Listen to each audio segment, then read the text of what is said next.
जय हिंद everyone, welcome to the another session of CDS maths free batch. और जैसे कि आप सभी लोगों को पता है बेटा, पिछले 3 सेशन के अंदर हमने कंप्लीट किया है रेशो को। और आज के सेशन में हम स्टार्ट करेंगे ये प्रोपोर्शन। ठीक है, रेशो की तरह ही बेटा हम इसको स्टार्ट करने वाले हैं। पहले हम सीखेंगे इसकी डेफिनेशन, रिलेवेंस, मतलब क्या निकालना है, और एग्जाम में क्वेश्चन आपको किस तरीके से देखने को मिलेगा। और ये भी ध्यान रखना, रेशो में जितना अभी तक हमने किया है बेटा ऑनलाइन क्लास के अंदर, वो सिर्फ और सिर्फ आपका बेसिक अंडरस्टैंडिंग है, उतना तो आपको पता ही होना चाहिए। देखो, अगर हम प्रोपोर्शन की डेफिनेशन की बात करेंगे, ये होता क्या है, ठीक है। तो when the ratio of two or more similar quantity is are equal then they are in proportion. अगर किन्हीं भी क्वांटिटीज का, ठीक है, आपके पास दो या दो से ज़्यादा अगर क्वांटिटीज आपको दे रखी हैं, अगर उनका रेशो बराबर है, अगर उनके रेशो की वैल्यूज बराबर आ रही है, ठीक है, तो then they are said to be in proportion. मान लेता हूँ आपको समझ में नहीं आया है ना, एग्जाम्पल के तौर पे रखो, देखो इसको। मान लो मैंने आपको बोला कि भी हमारे पास 4 नंबर है ना, लाइक 10, 30, 15 एंड 45। आपसे ये पूछेगा कि आप मुझे बताओ क्या ये चारों नंबर प्रोपोर्शन में है। अब बहुत बच्चों को दिक्कत ये आती है कि सर चारों में कैसे बताएं। कभी भी अगर आपसे ये क्वेश्चन पूछ रहा है ना कि भाई is 10, 30, 15 and 45 are in proportion, मान लो ये क्वेश्चन आपसे उसने जो है पूछ लिया, तो आपको ध्यान क्या देना है, जिस सीक्वेंस में आपको नंबर दे रखे हैं ना, उसी सीक्वेंस में उनका रेशियो फाइंड कर लो, उसी सीक्वेंस में उनका रेशियो फाइंड कर लो। हम काम किस पे कर रहे हैं अभी, ये समझना बहुत जरूरी है। अभी हम सिर्फ और सिर्फ बेटा काम कर रहे हैं प्रोपोर्शन पे, तो ये भी ध्यान में रखो। अभी मैंने इसके आगे कोई भी वर्ड ऐड नहीं किया है। सो अभी हम सिर्फ कहाँ पे हैं, प्रोपोर्शन में। अगर कभी भी दो या दो से ज्यादा क्वांटिटीज का रेशो बराबर आ जाए तो वो क्वांटिटीज कहलाएंगी that they are in proportion. इस एग्जांपल की तौर पे समझो, मैंने आपसे पूछा 10, 30, 15 and 45 are in proportion and question mark, क्या ये है, आपको बताना है। तो आपको चेक कैसे करना है, मतलब बेटा पहले दो का रेशो निकालो, जैसे 10/30, आपको पता है ऐसे भी लिख सकते हैं 10:30। उसके बाद जो बचे हुए दो नंबर है ना, उनका रेशो निकालो। आपसे वो ये कहना चाह रहा है, अगर 4 नंबर आपको दे रखे हैं ना और आपसे पूछा है फाइंड दी, या आपको बताना है कि भाई दे आर इन प्रोपोर्शन और नॉट, तो पहले दो का रेशो निकालो, बाद के दो का रेशो निकालो। अगर मान लो 6 नंबर होते तो बाकी जो 2 नंबर आपके पास बच जाते, उनका हम रेशो निकालते। अब इनका रेशो जब आपने निकाला बेटा, तो 10/30 का रेशो कितना आया, 1/3, 15/45 का भी रेशो क्या आया, 1/3। इसका मतलब क्या है कि भाई इन दोनों टर्म का रेशो बराबर है, और अगर रेशो बराबर है then they are said to be in proportion. इसका मतलब है क्योंकि दोनों का रेशो बराबर है, तो आप बोलोगे कि 10, 30, 15, 45 आर इन प्रोपोर्शन, वो प्रोपोर्शन में है। बात समझ आया नहीं आया एग्जाम्पल के तौर पे। इसको लिखते कैसे हैं ध्यान ना, तो बेटा इसका रिप्रेजेंटेशन होगा, अगर ये रिप्रेजेंटेशन मतलब अगर ये प्रोपोर्शन में है तो क्या होगा। अभी क्या था, अभी हमने चेक किया कि भाई if they are in proportion और नॉट, तो हमने चेक कैसे किया, पहले दो का रेशो, बाकी दो का रेशो। अगर रेशो इक्वल आया then they are in proportion. अब उल्टा कर दो, if they are in proportion, इसका मतलब क्या है, तो 10:30, क्योंकि ऐसे भी लिख सकते हैं, बराबर होना चाहिए बाद के जितने भी नंबर होंगे। क्योंकि देखो रेशो कैसा है इनका बेटा, 1:3, 1:3। तो ये जो इक्वल टू का साइन आपने लगाया है ना, आप इक्वल टू भी लगा सकते हो, या फिर बेटा आप डबल कोलोन भी लगा सकते हो। डबल कोलोन का मतलब क्या है, proportion, it is a sign of proportion. जैसे आपको याद होगा, रेशो को हम रिप्रेजेंट कर रहे थे सिंगल कोलोन से, ठीक है, सिंगल कोलोन से। ऐसे ही बेटा हम प्रोपोर्शन को रिप्रेजेंट करते हैं डबल कोलोन से। किससे करेंगे, डबल कोलोन से। क्लियर है यहां तक बात। अब इसी चीज को मैंने आपको लिख दिया बेटा लैंग्वेज की फॉर्म में। कैसे लिखा, ध्यान से रखो, ध्यान में रखो भी और ध्यान से देखो भी, दोनों ही चीजें हैं। अगर मैं आपसे बोल दूं if A, B, C and D are in proportion, अब आपसे ये बोल दिया जाए, उसने खुद बोल दिया, क्या बोल दिया कि भाई ABCD किस में है, प्रोपोर्शन में है। इसका मतलब क्या है कि भाई पहले दो का रेशो बाद के दो का रेशो हमेशा बराबर आएगा। और बेटा प्रोपोर्शन का साइन क्या है, डबल कोलोन। किसका साइन है? डबल कोलोन का। ठीक है, तो हम इसको लिखेंगे कि भाई ए रेशो बी या तो डबल कोलोन होगा या फिर बराबर होगा। तो ए और बी का रेशो बराबर होना चाहिए किसके? सी और डी के रेशो के। अगर ये रेशो बराबर है तभी तो वो प्रोपोर्शन में होते हैं। तो अगर वो प्रोपोर्शन में है तो ये रेशो भी बराबर होगा एंड वाइस वर्सा। ये बात समझ में आया? यहां तक कोई दिक्कत किसी को? भाई क्लियर है ना इतना? कि अगर मैं आपसे बोल रहा हूं A B C D are in proportion, इसका मतलब पहले दो का रेशो बाद के दो का रेशो बराबर होना चाहिए। और बेटा इसी चीज को आप लिख सकते हो ए अपॉन बी बराबर हो जाएगा सी अपॉन डी। आप ऐसे भी लिख सकते हो, आप ऐसे भी लिख सकते हो, दोनों में एक ही चीज है। तो डेफिनेशन में कोई दिक्कत यहां तक? डेफिनेशन में आपको समझ में आ रही है ना? कि अगर आपको कभी चेक करने के लिए बोले, जैसे एक और एग्जांपल लिख लो समझने के लिए।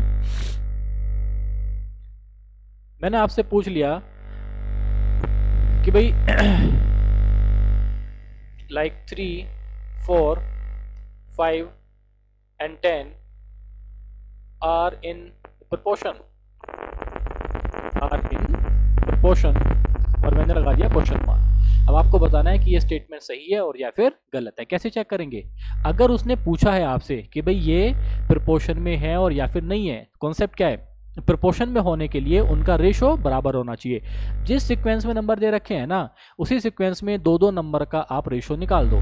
मतलब भाई 3 और 4 का रेशो निकालो, 3/4 कितना आ रहा है? 3/4। एंड 5/10 का रेशो निकालो, कितना आ रहा है? 1/2। क्या ये दोनों रेशो बराबर हैं? तो आप कह सकते हो कि 3/4 इज नॉट इक्वल टू 5/10। क्योंकि इक्वल नहीं है, इसका मतलब they are not in proportion. बात क्लियर है?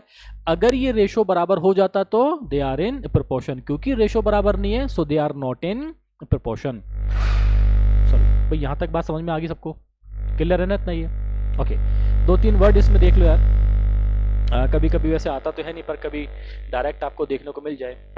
अच्छा, जब मैंने इसको ऐसे लिखा, जब मैंने इसी रेशो को ऐसे लिखा, तो यार ये तो सोल्व करना आप सभी बच्चों को आता है क्या? क्रॉस मल्टीप्लाई कर दिया। तो मैं इसको लिख सकता हूं, मैंने डी की मल्टीप्लाई यहां किया क्योंकि इक्वल टू के इधर अगर आपको पता है डिनोमिनेटर में कोई नंबर होता है तो मल्टीप्लाई में आ जाएगा। बी कहां चला जाएगा? यहां पे। तो ये क्या बना? A into B, A into D, A into D बराबर बी इंटू सी। क्लियर इतना? तो ए इंटू डी मतलब ए इंटू डी बराबर बी। ये लेकिन ये कब है? When A B C D are in proportion. अगर एग्जामिनर ने बोल दिया, अगर क्वेश्चन में आपको ये दे रखा है, ये अगर गिवन है कि भाई A B C D are in proportion already है, तो ध्यान रखना आप उसको ऐसे लिखो, मतलब रेशो हमेशा बराबर होना चाहिए। तो उसको लिखेंगे ऐसे, ए रेशो बी बराबर सी रेशो डी, और इसी को हम लिख सकते हैं ऐसे, और ऐसे लिखा तो ये आ जाएगा। बात समझ में आ रही है भी नहीं आ रही? ध्यान रखना, ये जो रेशो का बेटा न्यूमरेटर होता है ना, ये जो रेशो का न्यूमरेटर होता है, इसको हम बोलते हैं एंटीसीडेंट। इसको हम क्या बोलेंगे? एंटीसीडेंट। ज्योग्राफी के अंदर आप सभी लोग जाके पढ़ोगे बेटा, माउंटेन के अंदर एंटीसीडेंट रिवर्स, ठीक है, physical features of the world और इंडिया, जहां पे भी आप फिजिकल ज्योग्राफी पढ़ोगे वहां पे आप समझोगे एंटीसीडेंट रिवर्स क्या होती हैं, कैसे बनती हैं। तो एंटीसीडेंट का मतलब होता है पहले। एंटीसीडेंट का मतलब क्या है? पहले। तो ज्योग्राफी में इसका मतलब क्या निकलेगा? अगर मैं आपसे पूछूं एंटीसीडेंट रिवर्स, मतलब वो रिवर्स जिनका फॉर्मेशन पहले हुआ है। ठीक है, क्लियर है मेरी बात? जब हम ज्योग्राफी में बेटा इसको देखेंगे तो ज्यादा और डीपली इसको हम देख लेंगे। एंटीसीडेंट का मतलब क्या है? पहले वाला। तो ध्यान रखना, रेशो में जैसे मान लो आपने ए अपॉन बी बोला, सी अपॉन डी बोला, कोई रेशो जैसे मान लो आपको दे रखा है, ठीक है मैं यहाँ पे लिख देता हूँ, आपको एक रेशो दे रखा है ए रेशो बी, ठीक है। तो इस रेशो में पहली वाली वैल्यू जो पहले आएगी वो क्या है बेटा? एंटीसीडेंट। तो एंटीसीडेंट का मतलब क्या है? पहले वाला। जो बाद में आ रहा है उसको हम क्या बोलते हैं? कॉन्सिक्वेंट। ठीक है, इसको मैं यहां लिख दिया, उसको हम क्या बोलते हैं? कॉन्सिक्वेंट। और ये सब कुछ बेटा आप देखोगे कहां पे? These are the terms which are used in geography. ठीक है। आप ज्योग्राफी में जब आप बेटा ड्रेनेज पैटर्न आप पढ़ोगे वर्ड में, है ना, कि भाई रिवर्स का फॉर्मेशन कैसे होता है, किस पैटर्न को वो जो है फॉलो करती है, किस सिस्टम को वो फॉलो करती हैं, तो वहाँ पे ये दोनों वर्ड आपके दोबारा से आ जाएंगे। ठीक है, एंटीसीडेंट, कॉन्सिक्वेंट या फिर कॉन्सिक्वेंस, आप कुछ भी यूज़ कर सकते हो। तो अभी एंटीसीडेंट का मतलब पहले, कॉन्सिक्वेंस का मतलब बाद में। ठीक है, कॉन्सिक्वेंट मतलब बाद में। ये दोनों टर्म एज इट इज हम ज्योग्राफी में इस्तेमाल करने वाले हैं, ध्यान रखना इस चीज को। तो ए रेशो बी का मतलब क्या बन गया, तो इस रेशो में जो भी टर्म पहले आई एंटीसीडेंट, जो भी टर्म बाद में आई कॉन्सिक्वेंस। बात क्लियर है इतना? ठीक है चलो इसमें एक चीज और लिख लेते हैं यहाँ पे।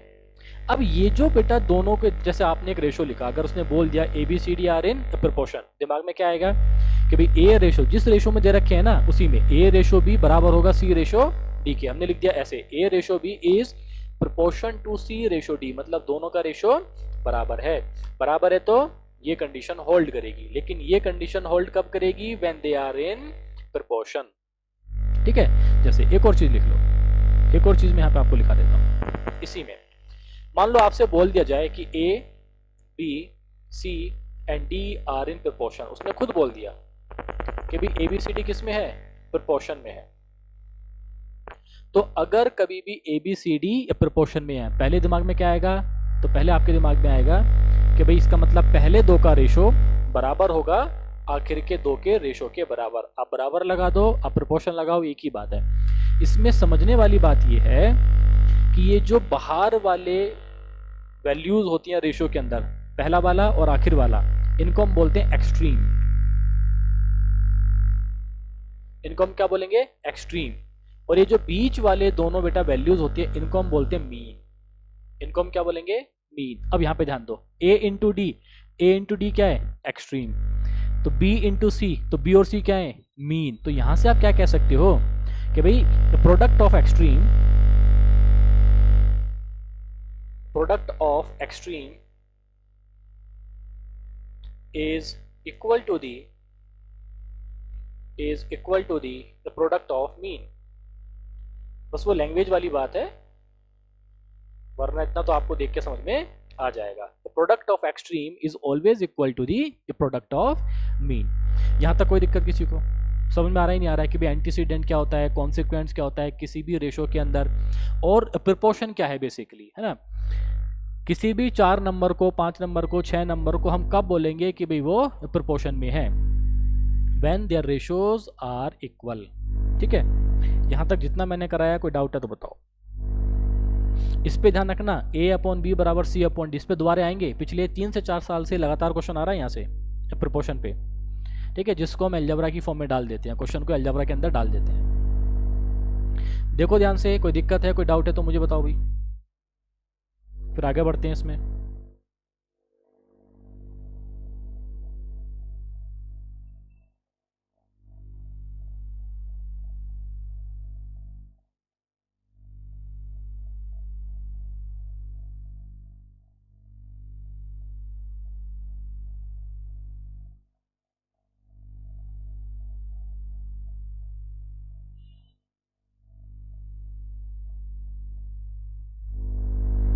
ठीक है, चलो आगे देखते हैं। देखो, अगर मैं टाइप की बात करूं, प्रोपोर्शन के टाइप कितने होते हैं, जैसे मैंने यहाँ पे आपका नाम लिखा हुआ है बेटा, मतलब इनके सबके नाम लिखे हुए हैं। Mean proportion, third proportion, fourth proportion. तो होता क्या है, कैसे निकालेंगे अभी देख लेंगे। अगेन दोबारा उसी पे आते हैं, पहले एग्जांपल लिखो। अब फिर मुझे बताओ, जैसे भाई अभी आपने टर्म लिखे थे ना, जैसे मैं दोबारा से लिख देता हूँ, लाइक 5 9 4 36। तो पहली चीज अगर आपको दे रखे हैं 5 9 4 36 are in proportion and question mark, तो क्वेश्चन मार्क आपसे ये पूछना चाह रहा है कि भाई क्या ये प्रोपोर्शन में है और या फिर नहीं है। तो चेक करने के लिए हमारे दिमाग में क्या आएगा, सबसे पहले अगर A B C D 4 number proportion में होते, या 6 नंबर हो सकते हैं, 8 नंबर हो सकते हैं, 10 नंबर हो सकते हैं, तो पहले दो बात फिर आखिर की, मतलब पहले दो अगले दो सबका रेशो कैसा होना चाहिए, बराबर होना चाहिए। अगर रेशो बराबर आ गया, इसका मतलब दे आर इन प्रोपोर्शन। तो चेक करने के लिए हम क्या करेंगे, पहले चेक करेंगे रेशो 5 और 9 का। तो बेटा 5 और 9 में कुछ भी कॉमन नहीं है, तो इनका रेशो क्या आ गया, 5/9। फिर हम चेक करेंगे रेशो 4 और 36 का, कितना आ रहा है ये 1/9। तो क्या 5/9 और 1/9 बराबर है? नहीं है। इसका मतलब आप कह सकते हो कि 5:9 इज नॉट इक्वल टू 1:9, क्योंकि ए बी सी डी का रेशो बराबर नहीं है। इसका मतलब they are not in proportion. इतनी बात आप लोगों को समझ में आ गई होगी। क्लियर है मेरी बात सभी को? ओके, यही चीज अगर आपको ऐसे दे रखी होती कि भाई A, B, C and D are in proportion. अब उसने बोल दिया कि भी किस में है, ये प्रोपोर्शन में है। तो आपको पता है अगर प्रोपोर्शन में है तो क्या लिखोगे, ए रेशो बी बराबर सी रेशो डी, इस फॉर्म में लिखा। अगर 4 नंबर आपको दे रखे हैं ना, तो ये चौथा, देखो सीक्वेंस क्या था, ए बी सी डी, तो हमने लिखा ए रेशो बी बराबर सी रेशो डी होना चाहिए। तो ये जो डी है ना बेटा, ये डी क्या है आपका, फोर्थ प्रोपोर्शन। डी क्या है आपका, ये फोर्थ प्रोपोर्शन। बात समझ आई सबको? और आपको क्या पता है, product of extreme is equal to the product of mean, मतलब ए इंटू डी बराबर होता है बी इंटू सी के। यहां तक क्लियर है कि भाई हमने इसमें से एक टाइप देख लिया, दैट इज फोर्थ प्रोपोर्शन होता क्या है। अगर मैं इसकी बात करूं, अगर आपने देख लिया, अब देखो अगला क्वेश्चन देखो क्या पूछ सकता है। यहां से अगला क्वेश्चन पूछेगा, what is the fourth proportion of, what is the fourth proportion of, ठीक है, 4, 5, 7, x। ये आपसे बोल देगा what is the value of x। ये आपसे बोल देगा, अगर ऐसे पूछ रहा है तो what is the fourth proportion of 4, 5, 7, question mark. पहले क्वेश्चन को समझो। आपको दिमाग में क्या रखना है कि अगर 3 नंबर दे रखे हैं और क्या पूछा है, फोर्थ, मतलब चौथा नंबर ही क्या होता है आपका, फोर्थ प्रोपोर्शन। अगर आपको ए बी सी डी में ए बी सी दे रखा है, आपको क्या फाइंड करना है, डी फाइंड करना है। कैसे करेंगे, तो बेटा डी फाइंड करने के लिए मान लो पहले जो इसका फोर्थ यानी कि चौथा नंबर है वो क्या है आपका, एक्स है। कितना है वो, एक्स। आपको एक्स की वैल्यू फाइंड करनी है, तो आप या तो लिख लो, वरना डायरेक्ट आपको आंसर दिख रहा है। अगर 4, 5, 7 एक्स, ये क्या है आपका, एक्स क्या माना हमने, फोर्थ प्रोपोर्शन, क्योंकि सीक्वेंस में होते हैं। अगर ये प्रोपोर्शन में है तो बेटा क्या होगा, 4 और 5 का रेशो बराबर होगा 7 और एक्स का रेशो। अब आपको क्या पता है, प्रोडक्ट ऑफ एक्सट्रीम, मतलब बाहर वाले दोनों का मल्टीप्लाई, तो 4 इंटू एक्स किसके बराबर है, अंदर वालों के मल्टीप्लाई के बराबर। तो यहां से एक्स की वैल्यू कितना जाएगा, 35/4 आपका आंसर। बात समझ में आई नहीं आई? तो आपको क्या बोलेगा एग्जामिनर, आपको 3 नंबर देगा, डायरेक्ट आपको आंसर दिख रहा है ना, तो this into this is equal to this into this. कब, when he asked you about the fourth proportion in a sequence of 3 number. एक और एग्जांपल ले लो, क्योंकि एग्जांपल से ही बेटा आपको समझ में आएगा ये। मान लो यहां पे उसने बोल दिया कि भाई फाइंड दी फोर्थ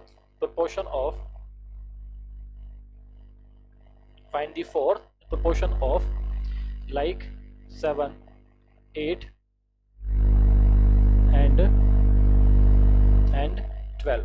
मान लो उसने ये बोल दिया कि find the fourth proportion of 7, 8 and 12। आपको क्या फाइंड करना है, इसका फोर्थ प्रोपोर्शन फाइंड करना है। कैसे करेंगे इसको फाइंड, आपको डायरेक्ट पता है। तो बेटा मान लेते हैं कि इसका जो फोर्थ प्रोपोर्शन है वो क्या है, x है। अब डायरेक्ट या तो लिख दो 7 इंटू एक्स बराबर 8 इंटू 12, या तो ऐसे लिख दो। अदरवाइज आपको थोड़ा सा समझने के लिए अगर इसको लिखना है तो कैसे लिखोगे कि भाई अगर x इसका फोर्थ प्रोपोर्शन है, तो यानी कि पहले 2 का रेशो हमेशा बराबर होगा बाकी 2 के रेशो के। क्या करेंगे इसमें, मल्टीप्लाई। तो 7 इंटू एक्स बराबर 8 इंटू 12, तो x की वैल्यू कितना आएगा, 12×8 डिवाइडेड बाई 7 आपका आंसर। अब समझ आया सबको? अभी भी नहीं आया तो बेटा एक और एग्जांपल लिख लो, अब तो आ ही जाएगा आपको समझ में फिर, है ना। अगर अभी भी नहीं आया है, एक और एग्जांपल लिख लेते हैं और ये पक्का आपको आ जाएगा। सॉरी, क्या बोलेगा देखो, फाइंड दी, है ना, find the fourth proportion, find the fourth proportion of, और यहां पे आपको लिख देगा लाइक 9, 10 एंड 18। ठीक है, 9, 10 एंड 18 का क्या निकालना है आपको? फोर्थ प्रोपोर्शन निकालना है। निकालो फटाफट से बेटा, निकालो और निकाल के आंसर बताओ क्या आएगा।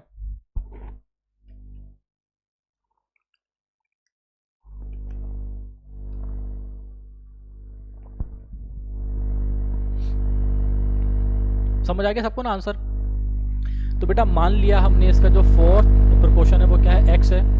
अगर आपने x माना है तो क्या पता है आपको? This into this is equal to, direct आपको दिख रहा है, अदरवाइज आप लिख सकते हो, पर डायरेक्ट आपको दिख रहा है कि भाई 9 इंटू एक्स बराबर होगा 10 इंटू 18 की। तो कट गया, x की वैल्यू कितना है आपके पास? 20 आंसर। तो बेटा फोर्थ प्रोपोर्शन में अगर किसी को कोई भी डाउट है तो आप मुझे बताओ। अब काम करते हैं थर्ड प्रोपोर्शन पे और मीन प्रोपोर्शन पे, इन दोनों का मतलब क्या है। ठीक है, अभी तक देखो आपको याद होगा मैंने अभी तक सिर्फ क्या लिखवाया आपको? प्रोपोर्शन। क्या सिखाया अभी तक? सिर्फ प्रोपोर्शन। लेकिन ध्यान रखो इसमें एक कॉन्सेप्ट और है। ठीक है,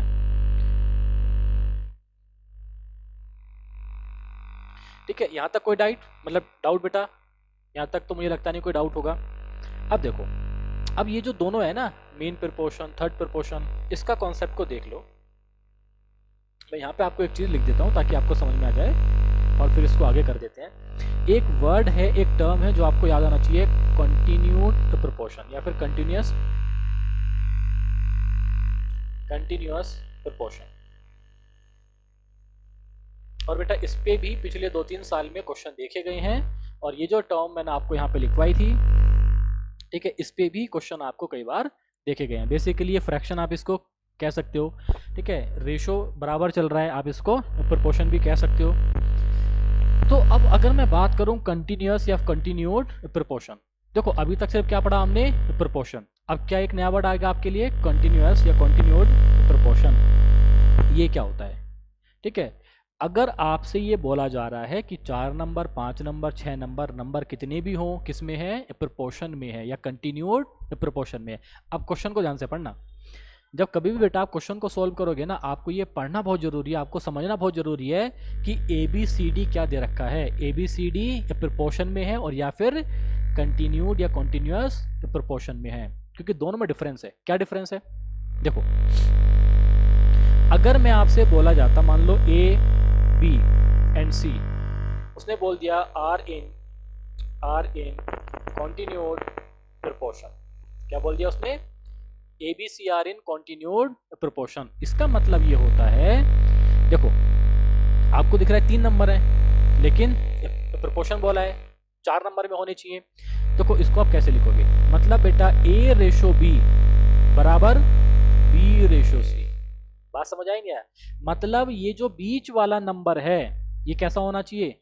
कॉमन होगा। इसका मतलब आप इसको ऐसे भी कह सकते हो, इसका मतलब क्या? देखो A अपॉन B बराबर B upon C. When the denominator of a fraction becomes the numerator of a next fraction, statement समझ आया? When the denominator of a fraction becomes the numerator of next fraction। अब ऐसे question आपको CDS में कई बार दिखे होंगे। अगर ये हो जाए C अपॉन D, आगे क्या हो जाए? D upon E। इसका मतलब क्या है? आप अगर इतना स्टेटमेंट आपको दे रखा होता, A अपॉन B बराबर B अपॉन C बराबर C अपॉन D बराबर D अपॉन, इसका मतलब क्या है? तो आप बोलोगे A, B, C, D and E are in continued proportion. बात समझ आया नहीं है? रेशो कितनी है? 1, 2, 3, 4। वैल्यूज कितनी है? A, B, C, D, E। Values कितनी है हमारे पास? 5। रेशो कितना है देखो हमारे पास? 2, A upon B, B upon C। Values कितनी है हमारे पास? 3। तो वैल्यूज हमेशा आपके पास एक्स्ट्रा होंगी। क्यों? क्योंकि बीच वाली टर्म या जिस सीक्वेंस में आपको नंबर्स दे रखे हैं ना बेटा, उसमें हमेशा कॉमन चलेगा। मतलब समझ आया? दोबारा इसको देख लेंगे। अभी अगर मैं आपसे बोल रहा हूं A, B, C are in continued या कॉन्टिन्यूअस प्रोपोर्शन, मतलब क्या है कि A अपॉन B बराबर होगा किसके? B अपॉन C के। लेकिन जब मैंने आपको बोला था ABCD आर इन प्रोपोर्शन, उसका मतलब क्या था? सिर्फ पहले दो के और बाद के दो का, उसमें कुछ भी कॉमन नहीं होता है। मतलब A अपॉन B बराबर C अपॉन D। लेकिन जब मैंने बोला ABC are in continued proportion, इसका मतलब क्या बना? A अपॉन B बराबर b अपॉन सी। मतलब भाई डिनोमिनेटर अगला क्या बन जाएगा, न्यूमरेटर। अगर ऐसा होता हुआ दिख रहा है then they are in continued proportion. पहले भाई डेफिनेशन में कोई दिक्कत है तो बताओ, समझ आई नहीं आई है? अगर ये समझ आ गया तो आगे देखो। अब आप मुझे बताओ, अगर मैं आपसे बोल रहा हूं कि if a, b and c are in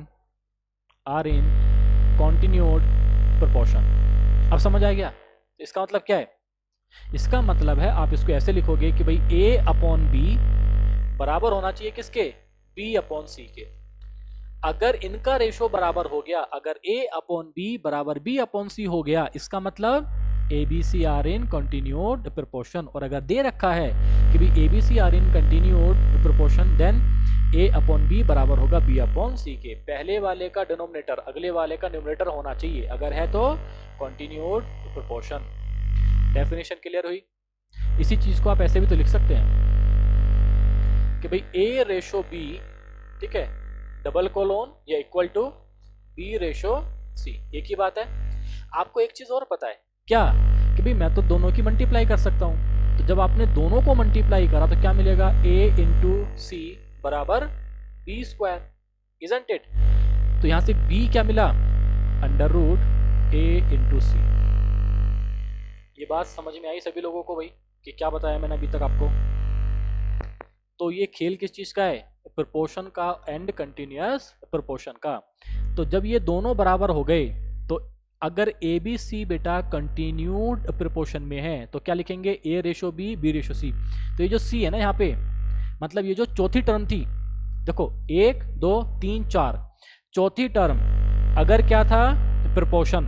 अगर किस में थे, प्रोपोर्शन, तो चौथी टर्म को क्या बोला था, फोर्थ प्रोपोर्शन।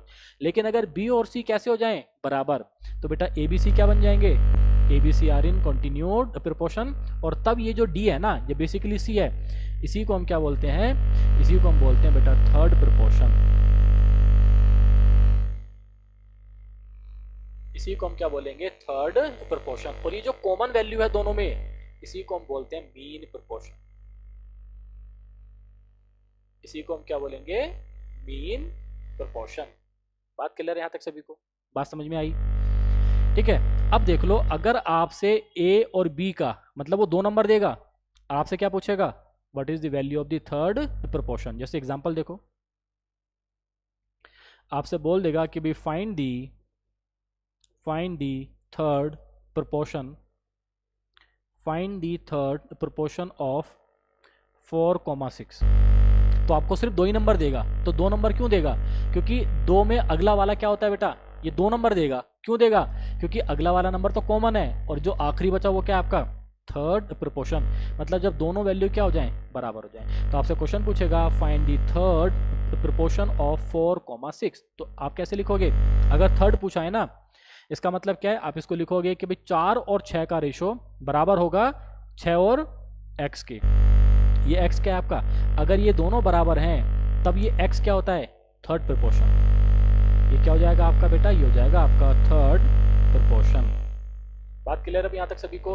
अब आपको क्या पता है, दिस इंटू दिस, तो आप इसको लिखोगे 4 इंटू एक्स बराबर 6 6 जा 36। तो बेटा x की वैल्यू कितना जाएगा, 9।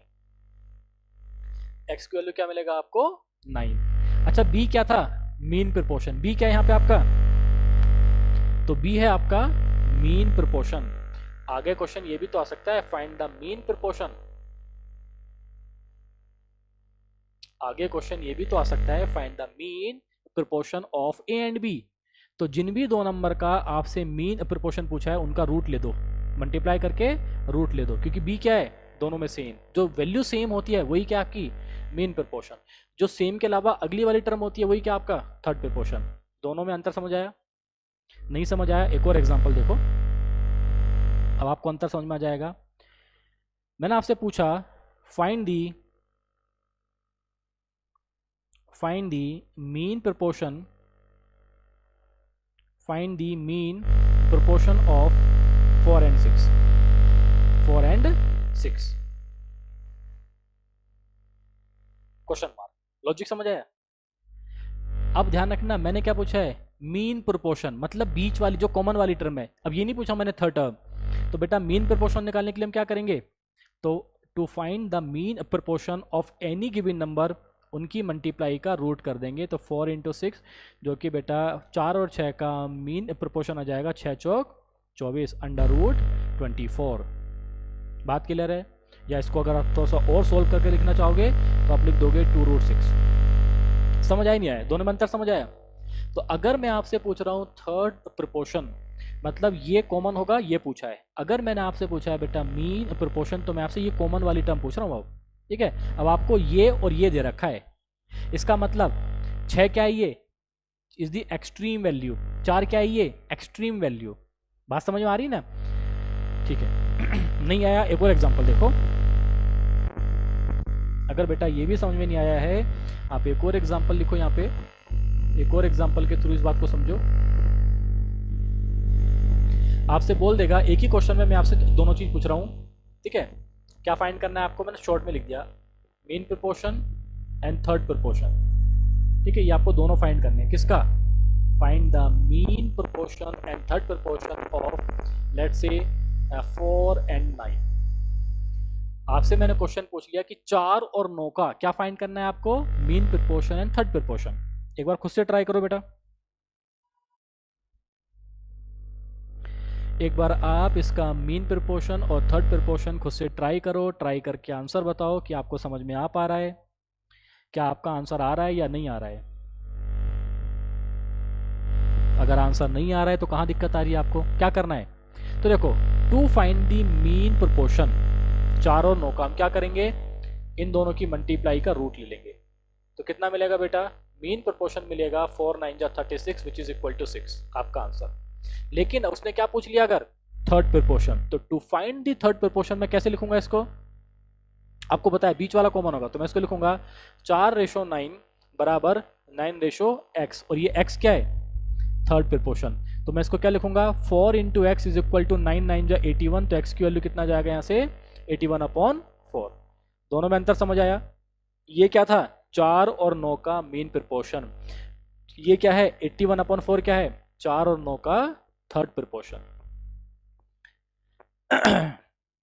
क्लियर है भाई? ओके।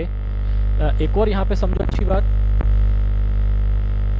मतलब सारी अच्छी बात है खैर आपको तो, क्योंकि बेटा सब अच्छे से पढ़ना है। एक और स्टेटमेंट देखो, अगर मैं आपसे बोल दूं if a, b, c, d and e are in continued proportion, इसका मतलब आप क्या निकालोगे, और CDS में जाना रखना, बहुत अच्छे अच्छे क्वेश्चन यहाँ से आपको देखने को मिल जाएंगे। अगर मैंने आपको ये स्टेटमेंट दे दिया A, B, C, D and E are in continued proportion, इसका मतलब क्या निकालोगे?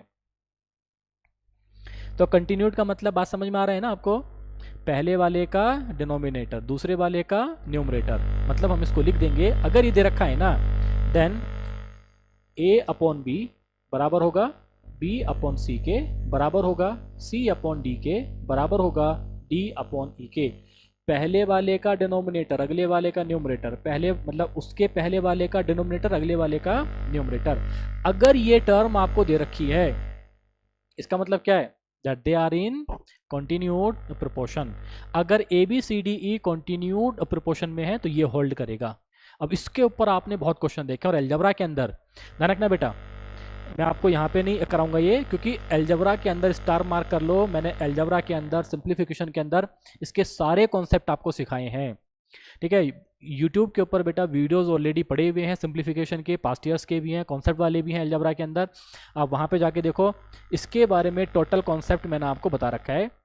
इसका मतलब क्या होता है, क्वेश्चन कैसे बनता है, क्या क्या क्वेश्चन पूछ सकता है, वैल्यूज़ कैसे निकालेंगे, हम समीशन कैसे फाइंड करेंगे, ठीक है। और कभी कभी वो 2 वैल्यूज आपको देके और पूछ लेगा इसका मतलब बताओ क्या है, और बहुत होता है ऐसा।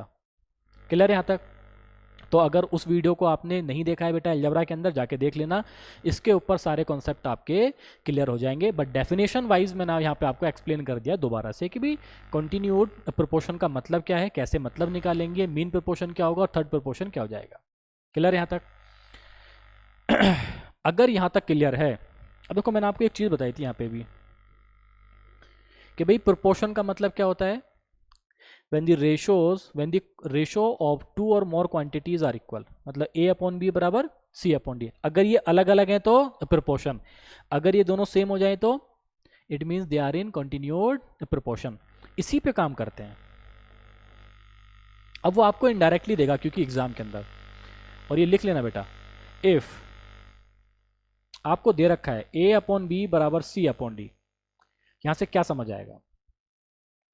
अगर आपको a अपॉन बी बराबर c अपॉन डी दे रखा है, क्या समझ आएगा? तो सबसे पहली चीज आपके दिमाग में आएगी कि sir a b c d are in proportion. बात क्लियर है यहां तक? सबसे पहली चीज आपके दिमाग में क्या आएगा कि मैं स्टेटमेंट यहां से ये निकाल सकता हूं कि a b c d किस में है? प्रोपोर्शन में है। d क्या है उसका? Fourth proportion. बात क्लियर है? a और d का मल्टीप्लाई बराबर होगा, ठीक है, b और c के। Product of extreme is equal to the product of mean. तो ये दो बातें तो आपके दिमाग में आ गई, पहला प्रोपोर्शन वाला और दूसरा कि भाई a इंटू डी बराबर होगा b इंटू सी के। इसके अलावा क्या समझ में आएगा? अब ये बन जाएगी यहाँ से अगली थ्योरम, जो कि अलजेब्रा के अंदर, सिंप्लीफिकेशन के अंदर बेटा, और रेशो के अंदर भी, प्रोपोर्शन के अंदर भी बहुत यूज होती है। और पिछले 2-3 साल से, अगर मैं लास्ट एग्जाम को छोड़ूं, उससे पिछले 2-3 एग्जाम में लगातार इसके ऊपर बेटा क्वेश्चन आ रहे थे। अभी तक 2 नंबर मैंने इक्वल करे हैं, 3 भी तो हो सकते हैं। ये a अपॉन बी बराबर c अपॉन डी बराबर e अपॉन एफ, उसके ऊपर भी बहुत क्वेश्चन देखेंगे, लेकिन वो सेम कॉन्सेप्ट है भाई। इनको अलग कर दो। अलजेब्रा में मैंने आपको दोनों कॉन्सेप्ट बेटा लिखा रखे हैं कि जब सेम होगा तो क्या होगा, अगर सेम नहीं होगा तो क्या होगा, ठीक है? तो उस वीडियो को देख लेना। ये मत सोचना कि सर ने यहाँ पे इसको छोड़ दिया। अब इस पे काम करते हैं। देखो ये दो भी हो सकते हैं, ये is equal to E upon F भी हो सकता है, a अपॉन बी बराबर c अपॉन डी बराबर e अपॉन एफ भी हो सकता है। तो वो दोनों एक ही कॉन्सेप्ट है, बस आपको ध्यान रखना है कि सेम है या अलग अलग है, ठीक है? ओके, पहले इस पे काम करते हैं। तो यहाँ पे कुछ थ्योरम्स क्या है बेटा? एक थ्योरम है, ठीक है, कंपोनेंटो एंड डिविडेंटो, ठीक है, जिसको हम बोलते हैं सी एंड डी। बाकी इसमें 2 थ्योरम और होती हैं, इन्वर्ट एंडो, ऑल्टरनेट, मतलब ऑल्टरनेट एंडो, ठीक है, लेकिन उस पर क्वेश्चन बहुत कम बनते हैं। लेकिन कंपोनेंटो एंड डिविडेंटो पे आपको कई बार क्वेश्चन देखने को मिल जाती हैं। अलग अलग है ये, एक है कंपोनेंटो सिर्फ, एक क्या है? डिविडेंटो। फिर जब दोनों को हमने एक ही चीज पे अप्लाई कर दिया तो कंपोनेंटो एंड डिविडेंटो। ये है क्या? अगर आपके पास कोई भी बेटा 2 फ्रैक्शन दे रखे हैं, ध्यान रखना मैंने फ्रैक्शन बोला है, मतलब रेशो बराबर है, मतलब 2 फ्रैक्शन आपको दे रखे हैं, a अपॉन बी बराबर c अपॉन डी। तो कंपोनेंटो क्या बोलती है?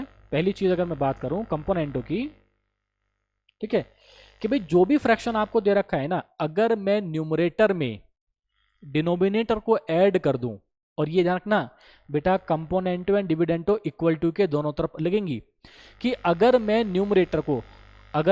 न्यूमरेटर में डिनोमिनेटर को ऐड कर दूं इक्वल टू के दोनों तरफ, तो क्या बनेगा? देखो, मतलब बेसिकली कहने का मतलब है, मैंने बेटा दोनों तरफ 1 ऐड कर दिया, ठीक है। लेमन भाषा में अगर मैं बात करूं, मतलब क्या है कि अगर मैं दोनों में क्या ऐड कर दूं? 1 ऐड कर दूं। तो देखो, तो a अपॉन बी प्लस 1 बराबर c अपॉन डी प्लस 1। अगर दोनों तरफ 1 ऐड कर दिया तो क्या बनेगा? तो एलसीएम लोगे तो ये बन जाएगा a upon B, a plus B upon B बराबर c plus D upon D. और इसी को हम क्या बोलते हैं बेटा? कंपोनेंटो। बात क्लियर है? इसी को हम क्या बोलते हैं? कंपोनेंटो। डिविडेंटो में क्या होगा? अगर मैंने 1 माइनस कर दिया,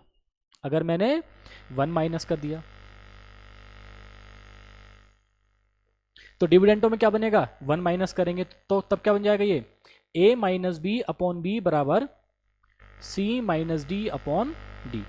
क्लियर है बात? तो ये क्या है? कंपोनेंटो। ये क्या है? डिविडेंटो। अगर मैंने दोनों को एक साथ लगा दिया तो थ्योरम क्या बनती हुई दिख रही है आपको? मैं यहां पे लिख देता हूं बेटा इसको,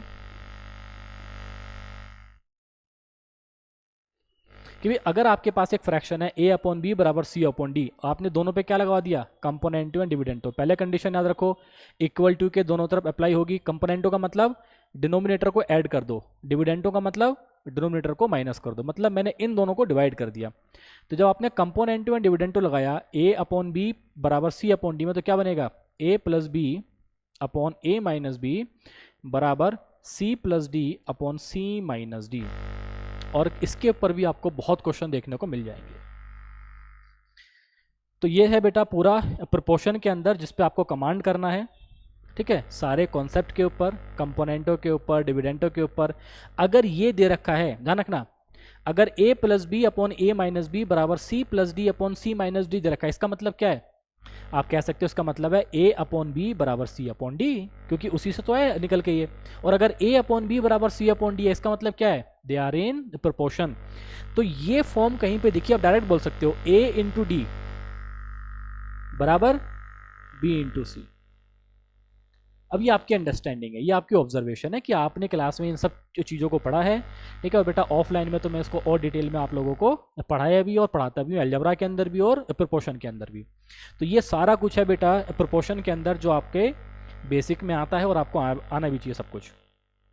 क्लियर है कि भाई प्रोपोर्शन होता क्या है, ठीक है, क्या मतलब निकालना है, फोर्थ प्रोपोर्शन क्या होता है, थर्ड प्रोपोर्शन क्या होता है, मीन प्रोपोर्शन क्या होता है, और उसके बाद आपको कॉन्टिन्यूड प्रोपोर्शन पे काम कैसे करना है, जो कि अलजेब्रा के अंदर बहुत बार आएगा।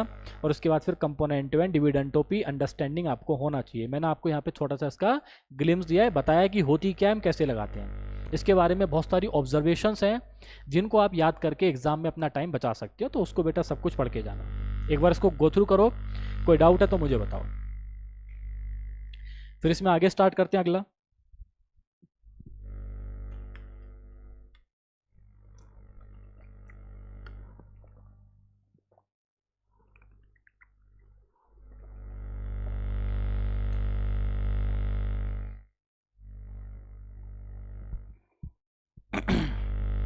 देखो बेटा कोई डाउट नहीं है तो आगे देखो, आगे इसमें स्टार्ट करते हैं हम वेरिएशन। देखो बहुत बच्चे और टीचर्स इसमें गलती क्या करते हैं कि भाई प्रोपोर्शन को और वेरिएशन को बोलते हैं कि सेम है, ठीक है। हम भी बोलते हैं बेटा कई बार, ठीक है, कि दोनों सेम है, लेकिन ध्यान रखना प्रोपोर्शन एंड वेरिएशन सेम नहीं होते हैं। Variation is a type of proportion, जैसे मैंने आपको डेफिनेशन लिखा हुआ है, it is a type of proportion. आप कह सकते हैं proportional relation between two or more quantity which tells how one quantity changes with the another quantity, कि भाई एक क्वांटिटी दूसरे के रेस्पेक्ट में कैसे चेंज हो रही है। ये जो इनका प्रोपोर्शनल रिलेशन होता है, इसी को हम क्या बोलते हैं? वेरिएशन बोलते हैं। मान लेता हूं आपको आधों को समझ में नहीं आया, क्या बोल दिया सर आपने, ठीक है। जैसे मैंने बोला वेरिएशन, तो वेरिएशन का मतलब ही आपको पता है, वेरिएशन का मतलब क्या होता है, ठीक है। अगर आप बिल्कुल लेमन भाषा में इसका मतलब देखोगे तो जैसे हम बोलते हैं ना वेरिएट, स्टैट्स के अंदर आप लोगों को याद होगा, ठीक है, स्टैट्स के अंदर मैंने आपको बताया था वेरिएट वेरिएबल्स क्या होते हैं, है ना। तो वेरिएशन का मतलब होता है जो चीज़ कभी इंक्रीज होती है और कभी डिक्रीज होती है, यानी कि एक क्वांटिटी का दूसरे के साथ रिलेशन, कि भाई कितना वेरिएशन आ रहा है ना, कितना चेंज आ रहा है। बेसिकली वेरिएशन का मतलब क्या होता है? कितना चेंज आ रहा है। तो एक क्वांटिटी में के रिस्पेक्ट में दूसरी क्वांटिटी में कितना चेंज आया, उसी को हम क्या बोलते हैं? वेरिएशन बोलते हैं। So it is a type of proportion. और बेटा वेरिएशन का जो साइन होता है, इसको हम रिप्रेजेंट करेंगे इस तरीके से, इसको हम रिप्रेजेंट करेंगे इस तरीके से।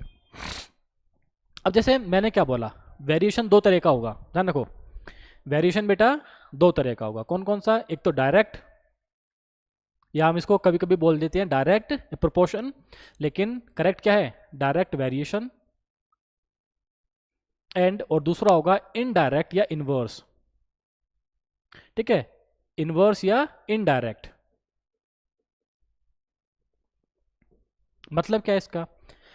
डायरेक्ट वेरिएशन का मतलब क्या है कि जब एक क्वांटिटी के इंक्रीज या डिक्रीज होने पे दूसरी क्वांटिटी में सेम चेंज आ रहा है, दूसरी क्वांटिटी में सेम चेंज आ रहा है, तो उसको हम क्या बोलते हैं? डायरेक्ट वेरिएशन, ठीक है। मतलब जैसे मैंने आपको बोला हमारे पास दो क्वांटिटी ए और बी, ए और बी, अगर बी के इंक्रीज होने पे ए भी इंक्रीज हो रहा है या बी के डिक्रीज होने पे ए भी डिक्रीज हो रहा है, तो बी के इंक्रीज या डिक्रीज होने पे ए पे क्या चेंज आ रहा है? सेम चेंज है। मतलब अगर बी को इंक्रीज करा तो ए भी इंक्रीज, अगर बी को डिक्रीज करा तो ए भी डिक्रीज। तो whenever this change is same, ठीक है, with respect to the other quantity, इसका मतलब ये किसमें है? Direct variation. इसको हम क्या बोलते हैं? That they are in direct variation. यहां तक बात समझ में आई? तो ए क्या है? डायरेक्ट वेरिएशन में है किसके साथ? बी के साथ, या फिर डायरेक्ट प्रोपोर्शनल है किसके साथ? बी के साथ। मतलब क्या है इसका?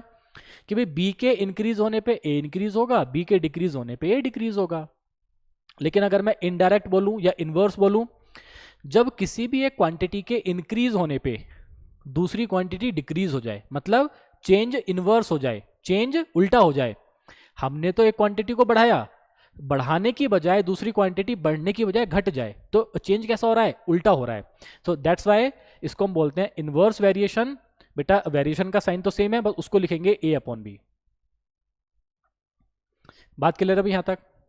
वेरिएशन क्या होता है? It is a type of proportional relation between two quantities, और एक क्वांटिटी में चेंज होने से दूसरी क्वांटिटी में क्या चेंज हो रहा है, किस तरीके से उस चेंज का फर्क पड़ रहा है, उसी को हम क्या बोलते हैं, वेरिएशन। वेरिएशन का साइन ये होता है। वेरिएशन दो तरह के होंगे, डायरेक्ट वेरिएशन और इनडायरेक्ट या फिर इनवर्स वेरिएशन। डेफिनेशन में कोई दिक्कत किसी को? ठीक है, एक बार बेटा डेफिनेशन में कोई दिक्कत है तो बताओ।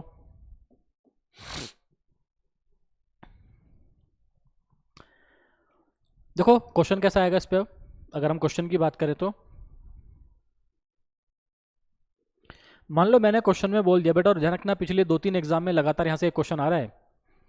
अच्छा एक चीज और ध्यान रखो इसमें, क्वेश्चन से पहले जब हम कभी भी वेरिएशन का साइन हटाएंगे, जैसे मान लो अगर मुझे इसको बेटा इक्वल टू की फॉर्म में लिखना है, तो a इज इक्वल टू, जब आप वेरिएशन का साइन हटाओगे तो एक कांस्टेंट कोई भी टर्म आ जाएगी जिसको हमने क्या बोल दिया, k बोल दिया। k क्या है, कांस्टेंट। तो ये कांस्टेंट क्यों आया, जब आपने वेरिएशन के साइन को हटाया है ना, तो वहां पे कांस्टेंट आ जाएगा। जैसे इस पे देखो, इसको आप क्या लिखोगे, अगर आपको इक्वल टू की फॉर्म में लिखना है, जब आप वेरिएशन का साइन हटाओगे ना तो एक कांस्टेंट आ जाएगा, वो कुछ भी हो सकता है। अगर अलग अलग वेरिएशन है तो कांस्टेंट भी अलग होगा, ये ध्यान रखना। अगर वेरिएशन सेम है तो कांस्टेंट सेम होगा, अगर वेरिएशन अलग अलग है, अगर बेटा क्वांटिटीज अलग अलग है, तो आपका वेरिएशन का कांस्टेंट भी अलग अलग होगा। इस बात पे ध्यान रखना, अदरवाइज एग्जाम में क्वेश्चन आपका गलत हो जाएगा। क्लियर है? एक क्वेश्चन देखते हैं कैसे कैसे आएगा कि भाई कि आपको बोल देगा if A varies as B. अब इसका मतलब क्या है, उसने सिर्फ बोला है वेरीज, कुछ नहीं बताया। कुछ नहीं बताया तो डायरेक्ट। अगर इन दोनों में से वेरिएशन डिफाइन नहीं है, इसका मतलब वो बेटा डायरेक्ट वेरिएशन है, वो डायरेक्ट प्रोपोर्शन है।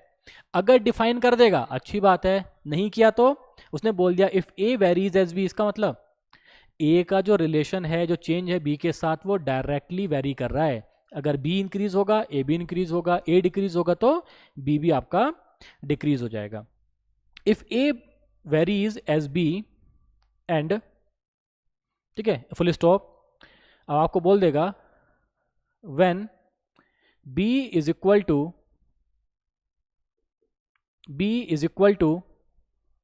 5 then a is equal to 15, ठीक है, full stop. Find the value of a when b is equal to 7 and question mark या फुल स्टॉप। पहले क्वेश्चन की लैंग्वेज को समझो, क्वेश्चन को पढ़ो अच्छे से कि भाई क्वेश्चन क्या कह रहा है, क्या मतलब आपको निकालना है।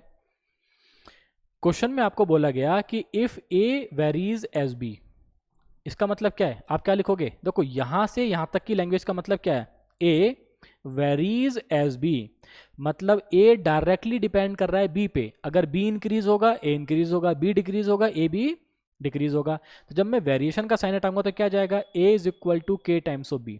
यहां तक कोई दिक्कत किसी को? वेरिएशन का मतलब जो हम सीख के आए हैं, a is equal to k times of b। अब मैंने क्या बोला है, when b is equal to 5,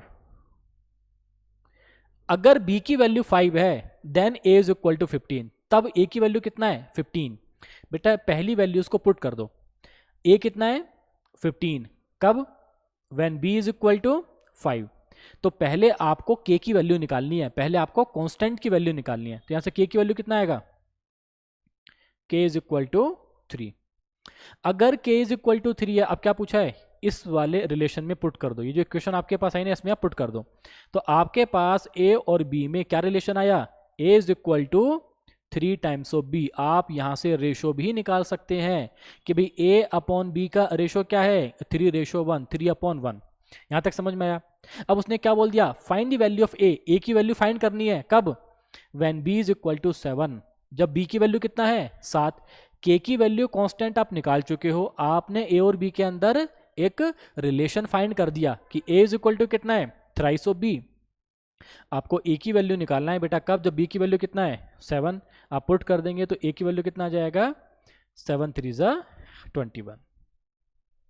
ये समझ आया नहीं आया?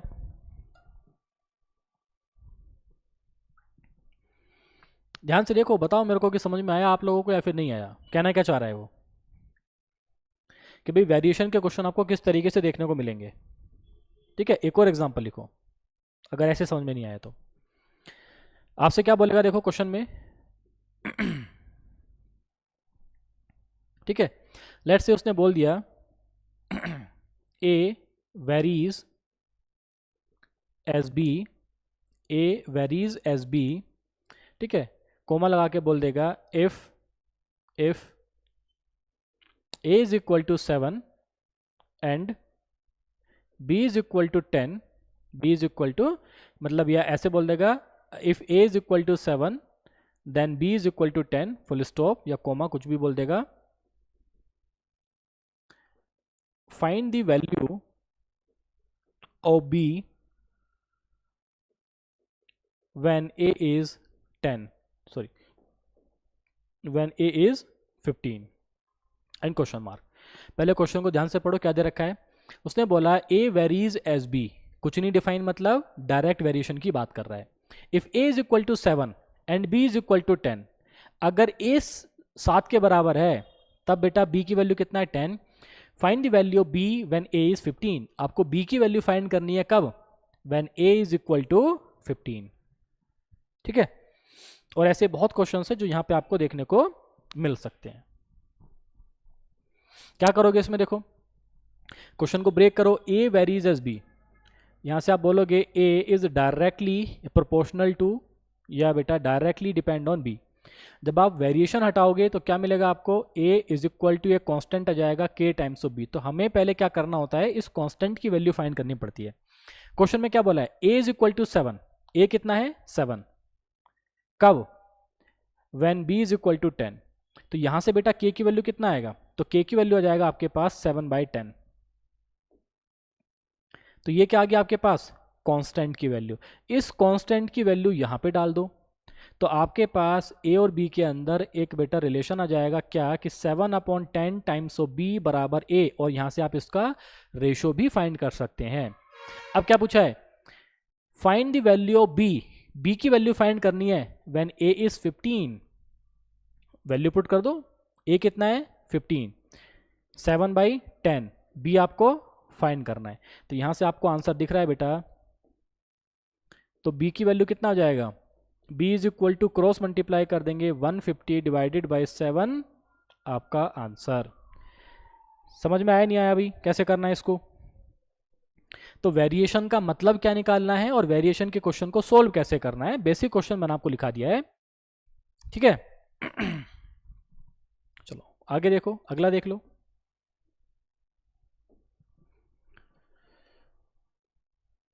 अगर मैं क्वेश्चन में ऐसे बोलूं कि भाई if x is inversely proportional, ठीक है, if x is inversely proportional to y, ठीक है, y if x is 10 then y is 9, full stop. आपको क्या बोलेगा कि भाई find the value of x when y is 4। ठीक है, एक बार खुद से ट्राई करो, पहले क्वेश्चन को समझो, लैंग्वेज को ब्रेक करो, क्या सीखा है, कॉन्सेप्ट क्या है और किस तरीके से अप्लाई करना है। If x is inversely proportional to y, ठीक है, फुल स्टॉप, और आपसे बोल देगा if x is 10 then y is equal to 9, find the value of x when y is equal to 4। ठीक है, एक बार ट्राई करो, खुद से ट्राई करके क्वेश्चन को सोल्व करो। क्या करेंगे देखो, इसमें पहले क्वेश्चन को ब्रेक करेंगे। x is inversely proportional to y, sign कैसे लिखेंगे? इनवर्सली का मतलब 1/y। तो जब यहाँ से बेटा आप वेरिएशन का साइन हटाओगे, प्रोपोर्शन का साइन हटाओगे, तो कितना बन जाएगा ये? जब ये आप वेरिएशन का साइन हटाओगे तो x इज इक्वल टू के अपॉन वाई, क्योंकि कांस्टेंट आएगा यहाँ पे।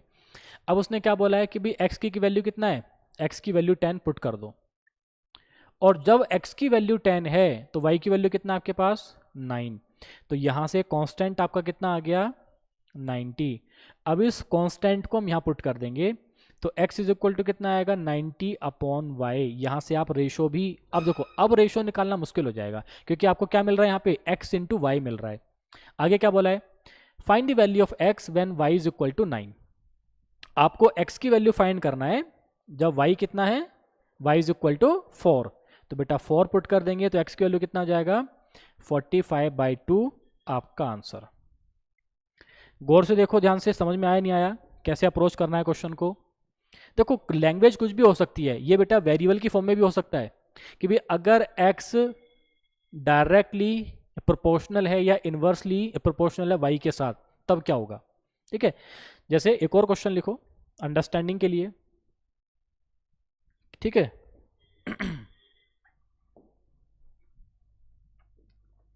कि भाई x is directly proportional to the square of y, directly proportional to the square of y। ठीक है, फुल स्टॉप।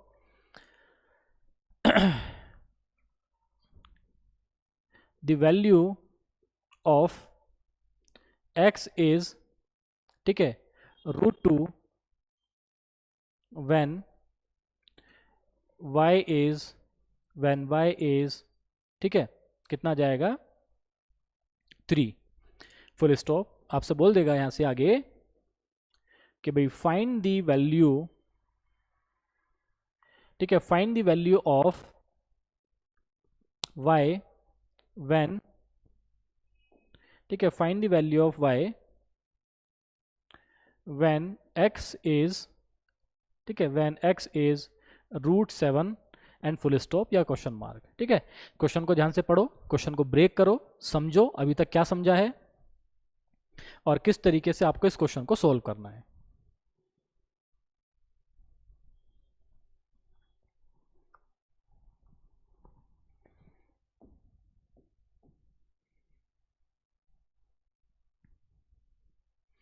ठीक है, जो बेसिक क्वेश्चंस होते हैं ना बेटा वो आपको अप्रोच करना आ जाएंगे।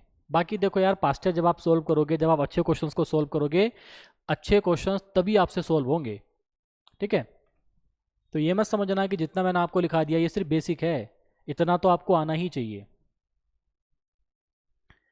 तो देखो कैसे सोल्व करेंगे इसको, पहले लैंग्वेज को ब्रेक करेंगे। क्या बोला है, x is directly proportional to the square of y। तो पहले इस लैंग्वेज को ब्रेक कर लो, x is directly proportional to square of y। जब आप ये वेरिएशन का साइन हटाएंगे तो क्या जाएगा, x इज इक्वल टू के टाइम्स ऑफ वाई स्क्वायर। ये क्या आ गया, x और y के बीच में रिलेशन आ गया। अब क्या बोला है उसने, if the value of x is √2, अगर x की वैल्यू √2 है, ठीक है, व्हेन y इज 3 और y कितना है बेटा 3, तो y स्क्वायर पुट करेंगे 9, तो k की वैल्यू कितना आ जाएगा, तो k की वैल्यू हो जाएगा √2 upon 9। Find the value of y, आपको क्या करना है, y की वैल्यू फाइंड करना है, कब, व्हेन x इज √7। आप पुट कर देते हैं यहाँ पे, इस वाले रिलेशन में वैल्यूज को पुट कर दो। x की वैल्यू कितना है अब √7, k की वैल्यू कितना है, यहां से आपने निकाल लिया √2, ठीक है, √2 divided by 9 into y square. आपको y की वैल्यू निकालनी है, तो क्या करेंगे, पहले यहाँ मल्टीप्लाई करेंगे, तो आप बोलोगे y square is equal to कितना जाएगा 9 √7 डिवाइडेड बाय √2। ठीक है, तो क्या बनेगा, y करेंगे तो स्क्वायर रूट लेंगे, तो कितना बनेगा 3 square root of square root 7 upon square root, यानी कि बेसिकली बेटा फोर्थ रूट की बात कर रहा है। और इसी चीज को आप क्या लिख सकते हो कि y इज इक्वल टू, ठीक है, 3 टाइम्स ऑफ 7 अपॉन 2 की पावर 1 अपॉन 4। अब जितनों को समझ में आया समझ में आया, जिनको नहीं आया वो नहीं आया। ठीक है, तो y की वैल्यू क्या है 3 टाइम्स ऑफ 7/2 की पावर 1/4 आपका आंसर। तो ये था बेटा आपका प्रोपोर्शन में और वेरिएशन का बेसिक। ठीक है, कि भाई वेरिएशन के क्वेश्चन को कैसे सोल्व करेंगे, क्या मतलब निकालना है और कितने टाइप का होता है, डेफिनेशन क्या है। प्रोपोर्शन में कॉन्टिन्यूअस प्रोपोर्शन का मतलब क्या होता है और प्रोपोर्शन का मतलब क्या होता है, और किस तरीके से क्वेश्चन देखने को मिलेंगे। और मेन है बेटा कंपोनेंटो एंड डिविडेंटो, तो भूलना नहीं है इसको भी। और ये वाले कॉन्सेप्ट जो मैंने आपको अलजेब्रा में और क्लास के अंदर लिखवाए हैं।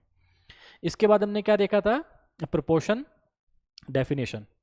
तो जितना भी मैंने आपको लिखवाया है बेटा, इसमें कोई किसी भी चीज़ में कोई डाउट है तो आप मेरे से बेटा कमेंट सेक्शन में पूछ सकते हैं, और या फिर ठीक है, जैसे आप सभी को पता है बेटा डिस्क्रिप्शन में टेलीग्राम का और व्हाट्सएप का लिंक है, वहाँ पे भी आप अपने डाउट्स पूछ सकते हैं। ठीक है, तो अगर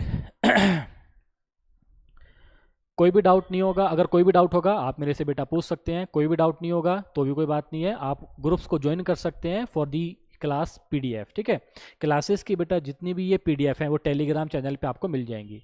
क्लियर है मेरी बात सभी को भाई। चलो तब तक के लिए बेटा जय हिंद, आप पढ़ते रहें, आप सारी वीडियोस को देखते रहें, जितना भी आपका बैकलॉग है आप उसको क्लियर करते रहें, सीखते रहें और जुड़े रहें हमारे साथ। ठीक है, till then Jai Hind to all of you.